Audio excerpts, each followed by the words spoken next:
अस्सलामु अलैकुम वरहमतुल्लाहि वबरकातुहू। तो नाजरीन, कैसे हैं आप हजरात? उम्मीद करता हूँ हजरात सब ठीक है और अल्हम्दुलिल्लाह आप लोगों की दुआ से मैं भी बहुत खुश हूँ और ठीक हूँ। तो नाजरीन, मैं आप लोगों के लिए एक बेहतरीन ख़ास वीडियो लेकर हाजिर हूँ। अनकरीब हमारे पास मुहर्रमुल हराम का महीना चालू होने वाला है और वो महीना कौन सा महीना है, किसका महीना है, आप बेहतर जानते हैं। जब मुहर्रम का नाम आता है तो दीवाने झूम उठते हैं हज़रत इमाम हुसैन के नाम पर। हम एक ऐसे वीडियो पर रिएक्शन देने वाले हैं जो मुफ्ती सलमान अज़हरी बयान कर रहे हैं और इतनी बेहतरीन बयान करते हैं। और मुफ्ती सलमान अज़हरी करबला के बारे में बता रहे हैं कि करबला की जंग क्यों और कैसे हुई। तो हमें समझने की ज़रूरत है, बिलखुसूस समझने की ज़रूरत है। और मुफ्ती सलमान अज़हरी के तो आप लोगों लहजे के कितने दीवाने हैं हम जानते हैं। तो चलिए वीडियो स्टार्ट करते हैं और सुनते हैं, साथ ही साथ रिएक्शन देते हैं कि कहाँ क्या करना चाहिए। तो मिलते हैं वीडियो के आखिर तक। इमाम हुसैन का रास्ता रोकने के लिए सबसे पहले यजीद की फौज से जो शख्स आया था उसको हुर बिन यजीद कहते हैं। हुर बिन यजीद रियाई 1000 का लश्कर लेकर के ये इमाम हुसैन का रास्ता रोकने आए।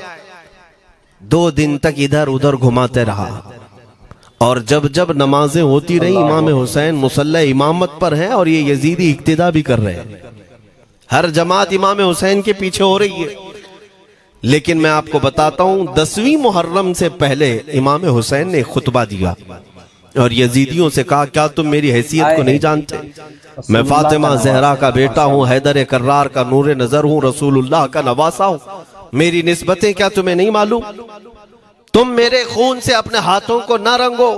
मैं तुम्हारे पास ऑप्शन रखता हूं, मैं इस रास्ते से अपने वापस मदीने की तरफ जाता हूं या किसी साहिल की तरफ या दिमश्क जाऊंगा। जंग करना नहीं चाहता तुमसे। ये 3 ऑप्शन जब इमाम हुसैन ने रखा तो यजीदियों ने एक को भी कबूल नहीं किया। वो जंग करना ही चाहते थे, इमाम हुसैन के खून के साथ खेलना ही चाहते थे। लेकिन जो हुर बिन यजीद है, तवज्जो चाहता हूं, जो खुद इमाम हुसैन का रास्ता रोकने के लिए आया, उसके दिल में यह बात आई और उसने आकर के 10वीं मुहर्रम को यजीदियों से कहा, मियां मान लो हुसैन की बात, 3 में से कोई एक बात मान लो, हम जंग नहीं करना चाहते, वो रसूलुल्लाह के बेटे ही तो हैं। तो सारे जो सिपह सालार बड़े बड़े थे, अमर बिन साद, शिमर वगैरह, हुर बिन यजीद से कहने लगे, तुझे कौन कहता है फैसला करने के लिए? तू सिपाही है। 1000 की नफरी तेरे साथ दी गई है, बस अगर तुझे हमारे साथ रहना है तो मैदान में जमा रह, वरना चला जा। तू सुलह की बातें मत कर। हुर बिन यजीद उसी दिन 10वीं मुहर्रम को उन यजीदियों से कहता, अच्छा अगर तुम मेरे इस बात को नहीं मानते तो तुम्हारी सिपह सालारी तुम्हें मुबारक, मैं हुसैन के खीमे में जा रहा हूँ। इमाम हुसैन को जो यजीद की तरफ से आया था उसके अखलाक वो किधर चला गया? मौला हुसैन के खीमे में। कब? हज़रत इमाम हुसैन के तरफ सिर्फ 10वीं मुहर्रम, एक रिवायत में 9वीं मुहर्रम को, एक दिन पहले इमाम हुसैन के खीमे में आया, दस्तबोसी की, माफी मांगी और इमाम हुसैन ने कहा, अब तुम जा सकते हो अपने घर। हुर बिन यजीद ने कहा, मैं उस वक्त तक अब आपका साथ नहीं छोड़ूंगा जब तक मेरे जिस्म में आखिरी सांस बाकी रहे। मैं आपके साथ रहूंगा जब तक। अब इमाम हुसैन की वफादारी में आने वाला कौन था? इसलिए मैं आपको एक चीज दे जाता हूं मेरे अजीजों, अल्लाह अज़्ज़ा वजल की कुदरत के फैसले हैं। वो जब चाहता है कहीं से भी किसी को हिदायत अता फरमाता है। वो बातिल कुव्वतों के मौजूद पलने वाला बच्चा भी कभी रब तबारक व तआला हिदायत देता है, उसे आलिम बनाता है, और कभी काबे की छांव में पलने वाले को मौला अबू जहल भी बनाता है, गुमराह कर देता है। हुर बिन यजीद मौला हुसैन के पास आ गए। जो बात मुझे कहनी है उसके लिए मुझे इतना वाकया बयान करना पड़ा है। मैं असल पॉइंट की तरफ आता हूं, क्यों मैं ये बयान कर रहा हूं।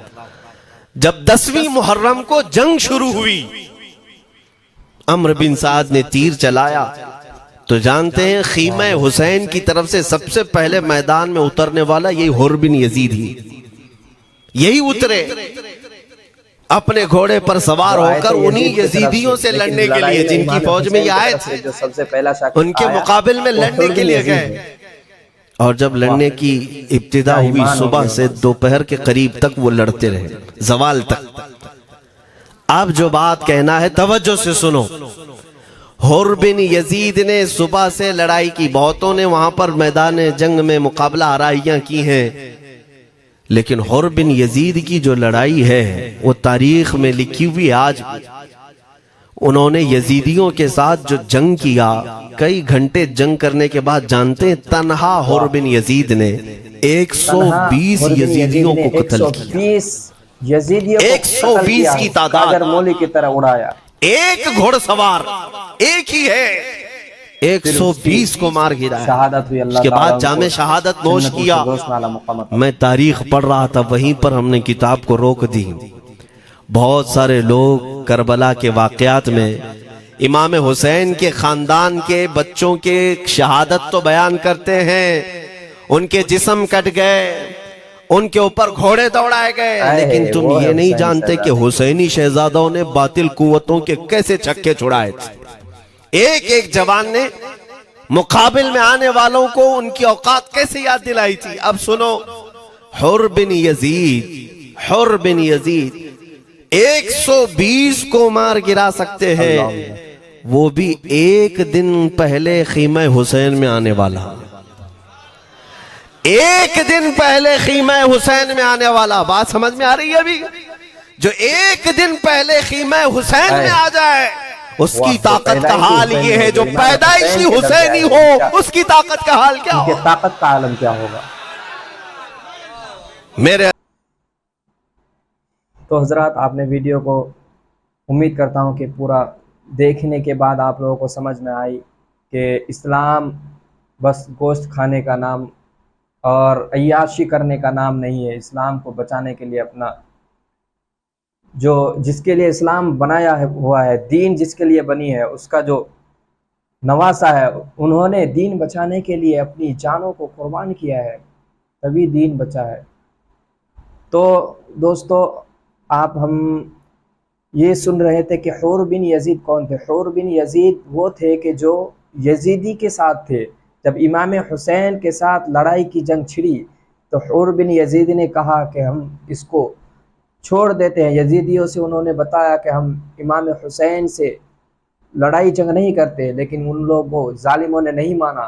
तो हुर बिन यजीद जालिमों को छोड़कर इमाम हुसैन की तरफ आ गए, और इमाम हुसैन की तरफ से जो जंग में सबसे पहले लड़ाई करने के लिए उतरे वो थे हुर बिन यजीद। तो अल्लाह ताला उनका मकाम क्या होगा। तो दोस्तों, वीडियो यहीं तक ख़त्म करते हैं। वीडियो अच्छी लगे तो आप लोग लाइक शेयर कमेंट ज़रूर करें, और मिलते हैं अगली वीडियो में। तब तक अस्सलाम वालेकुम।